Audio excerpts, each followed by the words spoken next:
Deixa eu te ensinar aqui, minha querida irmã que está me ouvindo. Não se ofenda com o que vou te dizer.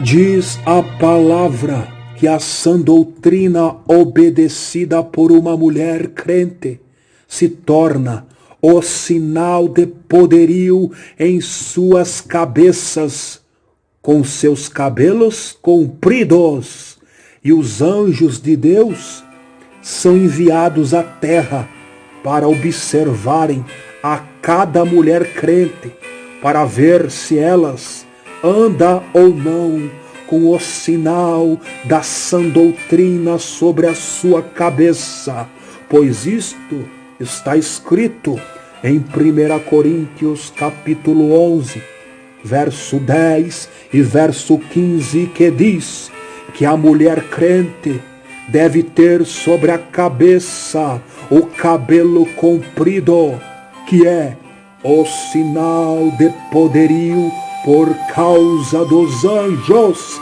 Oh glória! Xaraqueu mandou que andar agachai. Infelizmente, os anjos hoje em dia só estão contemplando muitas crentes que estão cortando seus cabelos, e estes anjos vão servir de testemunhas contra as mulheres crentes que não obedecem à sã doutrina do Espírito Santo de Deus.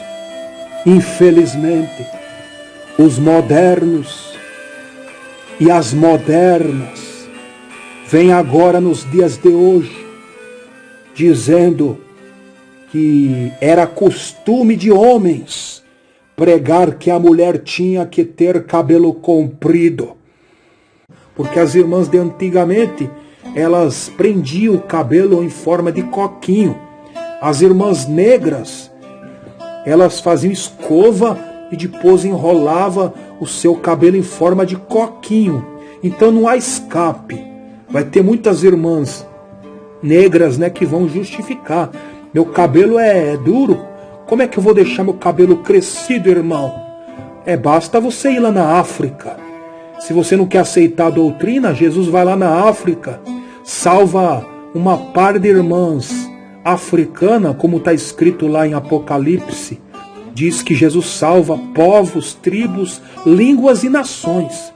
Então, se você não quer ser obediente à doutrina, então basta você ver aí no YouTube aí, irmãs da África com seus cabelos compridos, mas em forma de coquinho, com saias abaixo do joelho. Basta você ver.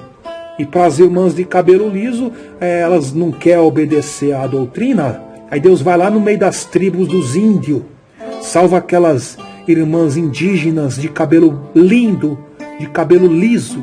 Deus salva ela, arranca elas da nudez, ataveia elas com camiseta de manga comprida, debaixo de um sol forte. Elas estão ali na doutrina, com saia abaixo do joelho e seus cabelos compridos, lisos e lindos.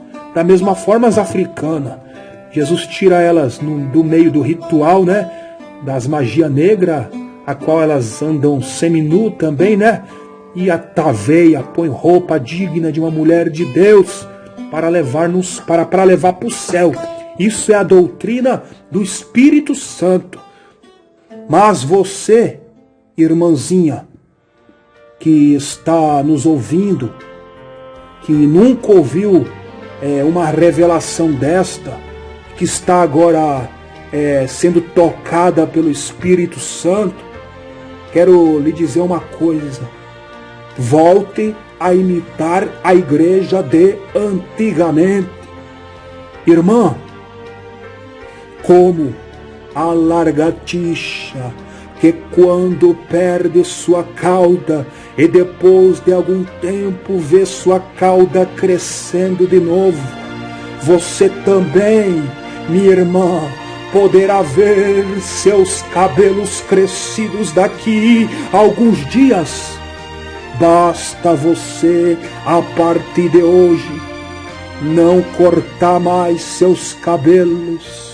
aí você vai ter o sinal do poderio sobre sua cabeça, onde até enfermidades poderão ser curadas, e você será o exemplo para muitas outras mulheres. A sua casa será uma bênção, seus filhos serão uma bênção, seu esposo será uma bênção, porque há poderio sobre a mulher que obedece à sã doutrina, que deixa o seu cabelo comprido, pois é doutrina, e os anjos vêm e visitam. Meninas, crianças, vão se espelhar em você, por você começar a ser obediente à sã doutrina. Você vai começar a ter sonhos com o céu. Comece a obedecer a partir de agora a esta doutrina bíblica. Na década de 1980, o presbítero irmão Adão Campos, ele morreu, e após sua morte, ele teve uma visão aonde ele via os anjos recolhendo as pontas dos cabelos das crentes assembleianas, que já na década de 1980 começaram a cortar seus cabelos nos banheiros. E estes anjos foram as testemunhas das desobediências destas mulheres. E infelizmente, muitos pastores teólogos da década de 1980 diziam que era heresia o testemunho do presbítero Adão Campos. Mas os únicos líderes que acreditaram no presbítero Adão Campos foi o saudoso pastor Sebastião Rodrigues de Souza e o missionário Davi Miranda. E é por isto que hoje em dia as únicas igrejas da década de 80 que ouviram a mensagem trazida por divina revelação de Deus, de Jesus, para com a igreja através do irmão presbítero Adão Campos. E é por isto que hoje em dia as únicas igrejas da década de 80 que permanecem com a doutrina das irmãs não cortarem os cabelos é a Assembleia de Deus de Mato Grosso e a Igreja Pentecostal. Deus é amor, oh glória, santo Deus. Na década de 80, estava se cumprindo o que estava escrito em 2 Timóteo capítulo 4, verso 3 e 4, que diz que virá tempo em que os crentes não suportarão a sã doutrina, mas tendo irritação nos ouvidos, amontoarão para si doutores, teólogos, e desviarão os ouvidos da verdade, da sã doutrina, voltando às fábulas. E muitos destes pastores teólogos, a partir da década de 1990, para permitirem às irmãs de cortarem os cabelos, eles começaram a afirmar que Paulo, em 1 Coríntios capítulo 11 e verso 15, falou para as mulheres deixarem seus cabelos crescidos, foi por causa das prostitutas da cidade de Coríntios. Eles afirmaram isto.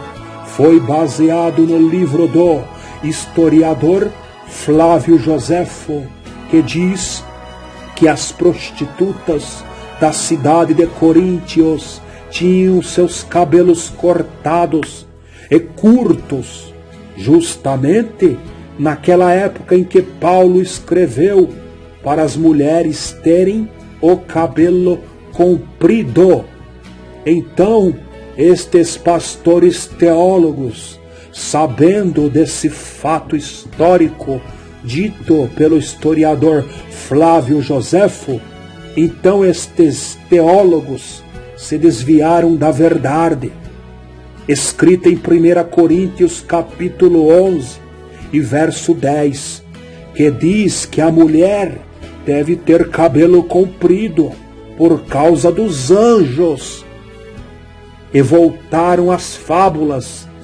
Esses teólogos voltaram a fábulas, falando que Paulo quis que as mulheres deixassem seus cabelos compridos para se diferenciarem das prostitutas da cidade de Coríntios, que tinham seus cabelos cortados como o cabelo de homem.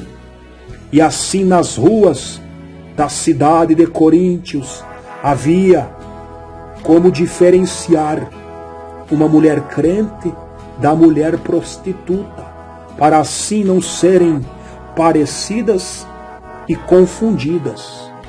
Mas, na realidade, a Bíblia fala que não é por causa das prostitutas, e sim por causa dos anjos, que as irmãs têm que deixar os seus cabelos compridos. Terra, Raquel mandou Candaragastou mandábias.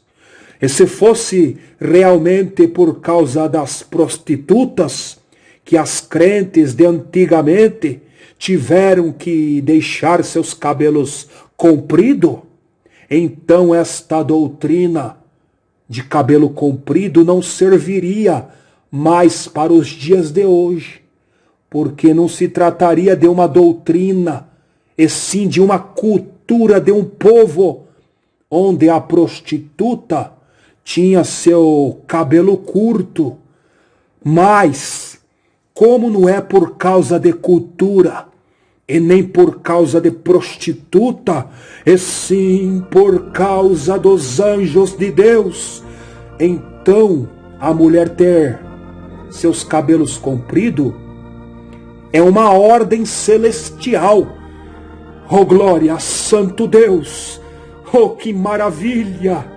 E se a palavra fala que é por causa de anjos que a mulher deve ter o cabelo crescido, então trata-se de uma doutrina que jamais será invalidada, porque é uma doutrina divina. E o mais estranho é que todos os pastores teólogos modernos que não ensinam os versículos 1 ao 16 do capítulo 11 do livro de Coríntios, que fala da mulher ter cabelo comprido, o mais estranho é que estes mesmos pastores teólogos modernos ensinam o povo a abrir a Bíblia todos os meses, neste mesmo capítulo 11 de Coríntios, e ali eles lêem para o povo os versículos 23 ao 34, mas não para ensinarem as mulheres deixarem seus cabelos compridos, mas sim para tomarem a Santa Ceia, pois esta passagem bíblica é usada nos cultos de Santa Ceia, pois trata-se de versículos para a Santa Ceia. E estes pastores que não pregam para as irmãs terem seus cabelos compridos, eles vão prestar conta. E sabe por que eles vão prestar contas? É porque Paulo, ele começa o capítulo 11 de Coríntios, dizendo no versículo 1, sede meus imitadores, como também eu de Cristo. Canta, ragios, tobadu, kinareios, toromadegias, labracharamandai. Ou seja, Paulo estava começando o capítulo 11 de Coríntios, dizendo: sejam meus imitadores. Preguem todo o capítulo 11. Se eu prego para a mulher ter o cabelo comprido, logo nos primeiros versículos, e logo depois eu prego nos outros versículos da metade ao fim sobre a Santa Ceia, então preguem também sobre a Santa Ceia. Sejam meus imitadores, sejam meus imitadores. Preguem o capítulo 11 inteiro para a igreja, pois a partir de agora você não é mais tida como inocente, pois você acabou de ouvir a verdade. Comece a examinar as pontas de seus cabelos antes de você tomar a Santa Ceia. Seja fiel à palavra de Deus. Não tome a Santa Ceia indignamente. E vocês que liberaram as irmãs para cortarem os cabelos, no mesmo capítulo 11 de Coríntios, e no versículo 19, diz assim para vocês: importa que haja entre vós heresias, para que se manifestem entre vós os que são sinceros. Oh glória, Santo Deus! E estes sinceros já estão se manifestando e dizendo assim para vocês: parem de pregar heresias e voltem a imitar a igreja de antigamente. Oh glória! E amém, meus irmãos. Vi santos chegar na porta do céu que se diziam santos, que não puderam entrar no céu. Santos que se diziam santos barbudos, cabeludos. Seus nomes não estavam no livro da vida. Era amarrado de mãos e pés e lançado nas trevas exterior. Era grande o grito de misericórdia pedindo para o anjo, mas não tinha mais misericórdia. Santas que chegavam no céu, o anjo mandava virar suas costas para ele. Ele media lá no céu os cabelos das irmãs, eles não dizem cabelo, eles dizem véu. Eles mediam, o anjo media com a mão o seu véu, e ele sente a falta quando falta. E ele perguntava: o que fizeste do teu véu? Ela dizia: eu aparei, eu tosquei. E o que mais que fizeste? Eu pedi misericórdia, pedi perdão. O que mais que fizeste? Eu nunca mais tosquei. Então tinha perdão, entrava no céu. Outros ele perguntava para as irmãs do seu véu, ela dizia que tinham tosqueado. E ele perguntava: o que mais que fizeste? Ela dizia que tinham pedido perdão. O que mais que fizeste? E ela disse que tinha tosqueado de novo e não pediu mais perdão porque tinha vergonha. O anjo chamava outro anjo e mandava amarrar de mãos e pé e lançar nas trevas exterior. E ela se atirava no pé do anjo e começava a gritar por misericórdia, pedir para perdoar, ter misericórdia dela. E insistia com o anjo. O anjo chamava o anjo das gavetas de ouro, mandava abrir as gavetas de ouro e pegava seus véus tosqueados e mostrava para ela. Elas viam seus véus transformados em ouro lá nas gavetas de ouro. Elas botavam a mão na frente do rosto, não podiam contemplar, davam um grito desusado e se atiravam. E o anjo amarrava de mãos e pés e lançava nas trevas exteriores. Era terrível o clamor, irmãos, dos santos que não puderam entrar no céu. Uma pergunta. Esse véu é o cabelo? É o cabelo, irmã. Aqui na terra nós dizemos cabelo e lá no céu eles dizem o véu. No véu das santas está a honradez de Deus, está a glória de Deus, está o poderio de Deus. Está nos cabelos aparados que estavam nas gavetas de ouros também se transformaram em ouro? Em ouros. Não fica nada de nosso corpo na terra, irmã. Nem um fio de cabelo nosso. Se a irmã perder um fio de cabelo no banheiro tomando banho, o anjo recolhe, é transformado em glória lá no céu o seu cabelo. Assim como não ficou do corpo de Jesus uma unha, não ficou um fio de cabelo do nosso corpo, não vai ficar nada, irmão. Vai tudo para a glória do céu. Nosso corpo é santo, é o templo de Deus. É verdadeiramente, irmão, se nós estivermos em Jesus e na doutrina da Bíblia, é aquilo ali, irmão. Aí está tranquilo, está salvo, mas se não obedecer a doutrina da Bíblia, não tem salvação, irmão. Perguntou o que eu era, eu disse que era crente da Assembleia de Deus. E Jesus me disse, olha aqui, quando você falar na terra esse testemunho, muitos não vão acreditar, mas muitos vão crer, vão acreditar. Você fala, avisa e dá testemunha. Porque os que crêem, eles serão bem-aventurados. E os que não crêem, eles terão comigo. Será bem-aventurado o ministério que te aceitar na terra. Mas o principal que eu quero avisar é a igreja, porque Deus me escolheu como uma atalaia, como uma testemunha na terra. Então eu quero avisar os cristãos, os crentes, que tome cuidado, seja sincero com Jesus. Há um alerta, porque Deus está mandando, cobrando de mim que eu testemunhe na terra isso rápido, para que se escape enquanto há tempo, que se salve em Jesus. É só Jesus e a Bíblia que podem salvar. Então alerta, irmãos. Cuidado, Jesus está voltando, arrebatando a igreja. Que Deus vos abençoe com essas palavras. Em nome de Jesus.